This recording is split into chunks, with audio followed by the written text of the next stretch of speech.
It's 2022. Let's build a new pedalboard. My name is Jack Gardiner, and today I am delighted to be showing you guys the brand new Addario XPND2, or Expand as I'm going to call that, and it literally does what it says on the tin. We have essentially these two locks at the bottom of this pedalboard, which enables us to lock this in place if it's expanded. I think it's up to 31 or 32 inches, or we can retract it down to 17, and it's easy as unlocking or locking those two mechanisms there. And you can either push it in, you need to give it a bit of force, all the way down to this, or we can expand it out and we get the full length of the board. All you would need to do is then lock it in place down here, and we've got a much bigger pedalboard. Now, I opted for the 2 rows when Addario asked me about this, but they do a single row version. I think this is absolutely genius. Why don't we take a look at the unboxing process, and I can show you just how straightforward this is, and then we'll take a look at what pedals I'm going to put on this board. Right then, let's do a little bit of unboxing then. So this is the box that you will receive if you are to get one of these XPND2 pedal boards. Bear in mind, mine is the one with 2 rows. They do a smaller version with just the single row. But still, I can't believe how small this box is. I can imagine if you buy the small one, it'll be even tinier. Just for a comparison, there's my hand size. So yeah, let's take a look at what's inside.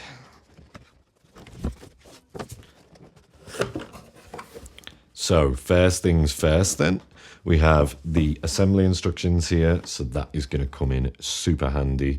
I assume these are all the screws to help mount the plate. Let me just get rid of this.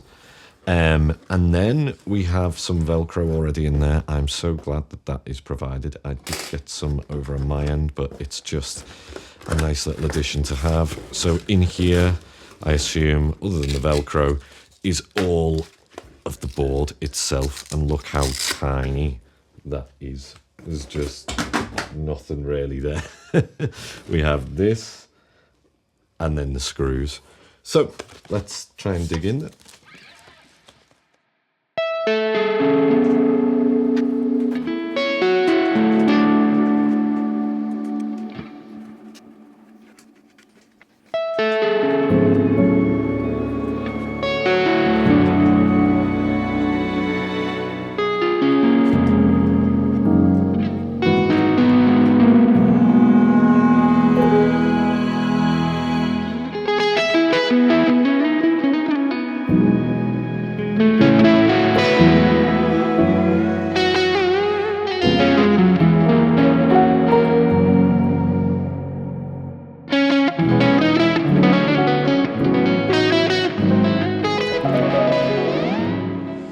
So I must say, once this is built, it feels super durable, but it's not too heavy, which I think is really cool. It's a really slick design, let's put it that way. Addario really do nail that. I've seen that with the new tuners, but essentially it's a really well-built pedal board with this extra added bit of versatility. Now, in terms of pedals then, let's take a look at what I'm going to put on this board. A lot of you may know that these days I tend to use a lot of digital things for recording, so things like the Quad Cortex and the Neural DSP plugins. Just makes life a little bit easier when it comes to recording things, especially if we need things quickly. But I thought, why don't we build a bit of a hybrid board here? Now, what do I mean by that? Well, here I have the Blue Guitar Amp 1. This was designed by Thomas Blug. I do have a video on my channel walking through this, but this is essentially an amp in pedal format. And not only is it just one amp, there's 4 different ones in here with tons of different extra controls on the side. But essentially, I am going to use this as the amp on the board. Thomas is an absolute genius, and I love this thing. I won't go into too much details now, but essentially this will be the amp. And I'm going to pair that with the Blue Box which is essentially an IR speaker cab pedal. So we have more control over what IRs we're using. This is again by Thomas Blug. It pairs perfectly well with the Blue Guitar Amp 1. In terms of other pedals then, this is what I had to think about. So back when I was gigging full time, back when I lived in Liverpool, I had a few pedals that I really, really relied on. One of them being the Strymon Big Sky. Now this pedal is an absolute unit. It's essentially a reverb pedal, and I'm sure most of you will know about this out there. What I used to love with this was that it had like a cab emulation on. So before I had IRs or things like the Thomas Blug amp there, if I had a gig where it was like, say, a duo gig, and I had to go straight into a desk, I'd actually use the cab from this pedal, but it's got some glorious, absolutely glorious reverbs in there. It was industry standard when I was gigging. I'm sure it still probably is. Absolutely glorious reverbs in this one. In terms of delay, I'm going to use something new. This is the Seymour Duncan Dark Sun delay and reverb pedal, but I think I'm mainly going to use just the delays. I actually haven't tried this yet, so if you guys would like to see a demo video of this, please do let me know, but this is going to be some fun for me to work out what this thing can do. Now, in terms of other pedals then, I like to keep things super simple. Sometimes with certain gigs I would use a chorus pedal, but for this board I'm just going to put a few drives, some of my favourites. So to start off, I'm going to use the Friedman small box pedal. I absolutely love this thing. Gives you basically like a plexi amp in a box. I have done a demo of this. I'll leave that in the description if you want to check that out. But this is a brilliant pedal. I'm going to use this thing. This is a Lectique red pedal built by one of my very, very good friends, Shun Nokina, over in Japan. This thing was a mainstay on my board for years. I absolutely love it. It's again a drive pedal, but I'm sure you're going to like the tones out of this thing. And look at that paint job. I mean, it's seen some gigs, so it's got a bit of wear and tear on there, as have quite a lot of these pedals. But yeah, this one's a little beast. Then I am going to use the Wampler Pinnacle. Again, this was another mainstay on my board back when I was gigging. I think Tom Quayle actually gave me this way back when Martin and Tom played in Ormskirk for sound effects. I'm sure he said, oh, you can either have payment for the gig or you can have this pedal. And I absolutely love this pedal, so thanks again, Tom. But I used this for years, and it's just a really cool dual distortion pedal. There's a boost on there. Yeah, really cool sounds out of this pedal. We'll get into that in a little bit. I'm also going to put a looper on the board. This is what I used mainly for acoustic gigs back when I was in Liverpool. And, you know, if a singer wanted you to solo, then that would be a nightmare without this thing. So we're going to try and put this on the board as well. And it's also great for practice. I used to practice with this all the time. Brilliant little pedal. And finally, we're going to use the Addario pedal tuner. Plus, this thing is brilliant, really nice, bright display, and it's super fast. I did do a demo video of this early last year, I think, over on my channel, so I'll leave that down in the description as well. But that will sum up all of the pedals I'm going to use for this. In terms of power, I'm going to use the One Spot Pro, which is this thing. Just industry standard. It's the best, I think, for the value. And yeah, it's going to give us power for the whole board. So why don't we check out what this is going to look like when all of these pedals are on here? Catch you guys in a second.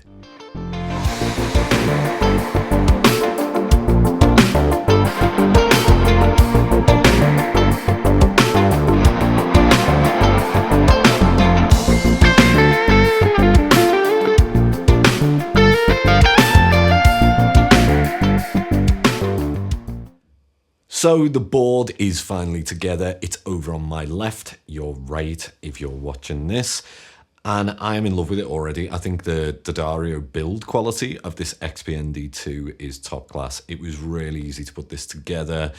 I would like to mention as well, they do have these little plastic things for cable management, and that is just a genius touch. So you will get that in the box if you do get one of these.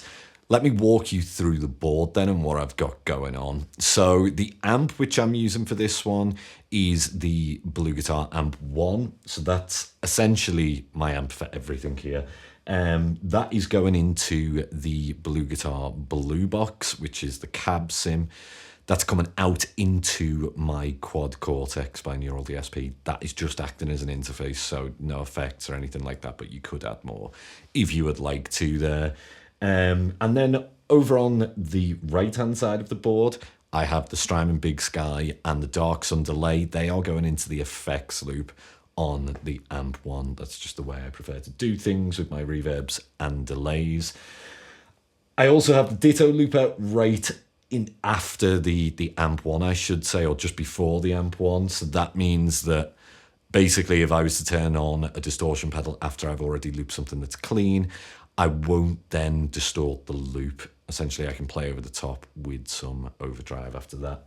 Unfortunately, my red Lectique pedal seems to have died on me, and I have a feeling that was when I moved here to Switzerland. I remember in Manchester Airport, they took out every pedal, unscrewed every single one, you know, wanted to look through it to be an absolute pain. Don't fly into or out of Manchester Airport, I should say. If you're a musician, I remember they made me get rid of all kinds, like, you know, tiny little Allen keys and stuff like that, just to be a pain. So that is unfortunately not working right now. I'm going to have to go and get that looked at. But I still do have the Wampler Pinnacle. That sounds great. And I have the Friedman small box. But a cool thing about this is that the Amp 1 also has some different amps in there. So for crunches, overdrives, and distortion, that's also an option. And there is a boost there. And there is a reverb in case I wouldn't want to use the reverb on the Big Sky. So lots of options, really. And finally, right at the beginning of the chain, I have the tuner. So why don't we hear some tones? I'm going to use this new AZS2200Q, and this is just a clean tone with nothing on there at the minute. So this is just the Amp 1's clean channel.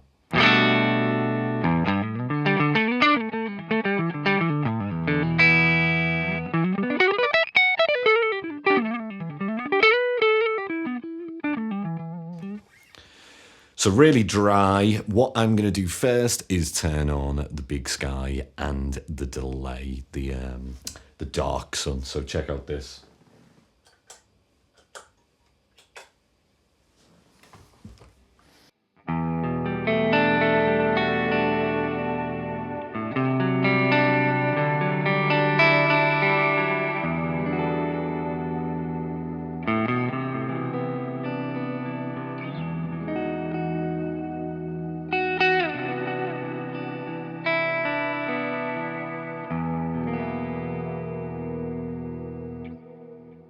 Really beautiful for the kind of ambient sounds, if you like.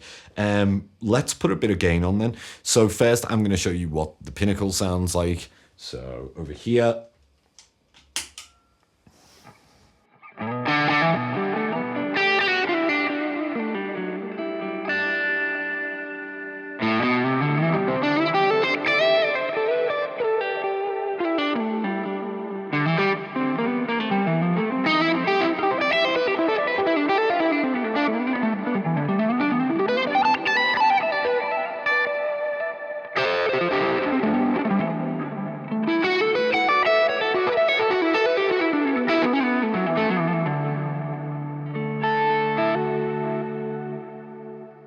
So I've got that set to quite a low gain sound, but it's really dynamic. So if I roll down the volume, check out this. Here's full volume. Down a bit.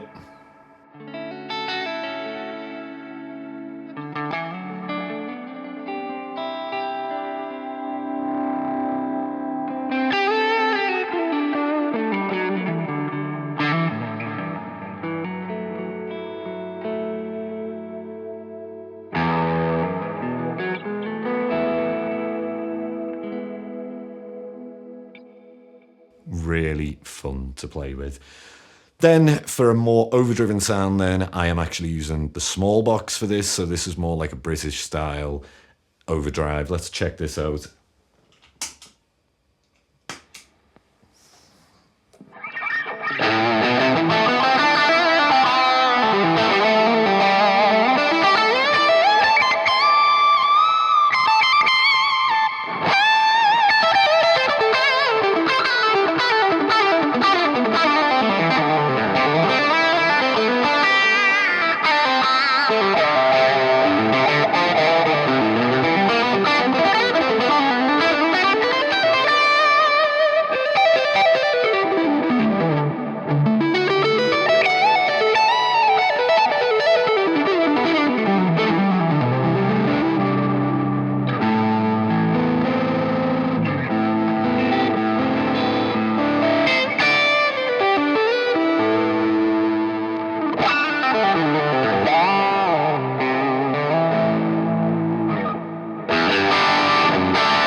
Really cool as well. Just a bit more grit and bite there, really, which you'd expect from more of a Marshally type sound. But like I mentioned earlier, I can change channel on the Blue Guitar Amp 1 as well. So I'm going to turn off the small box and let's check out maybe the classic sound on there. Let's give this a go.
Really fun to play with as well.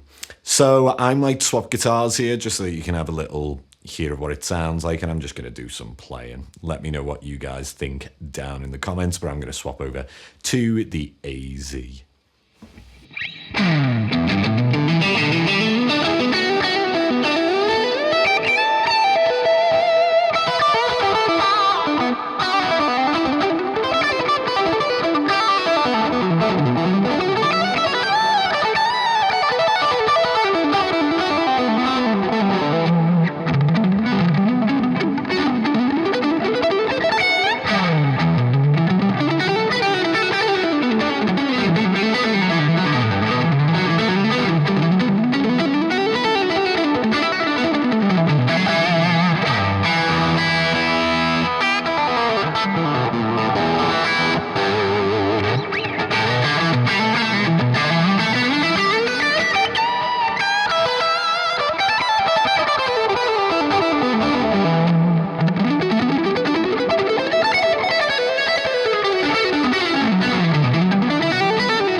Let's try the clean on this. I'm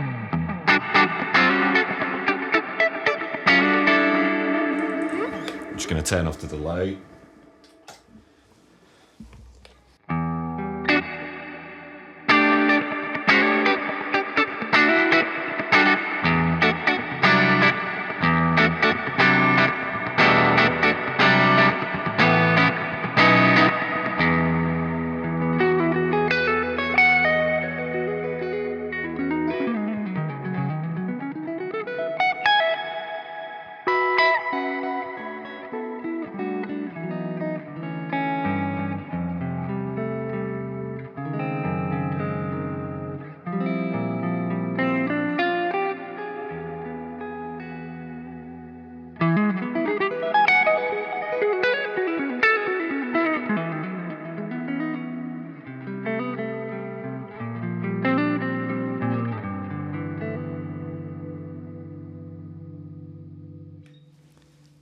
this feels really, really nice. Nice and dynamic.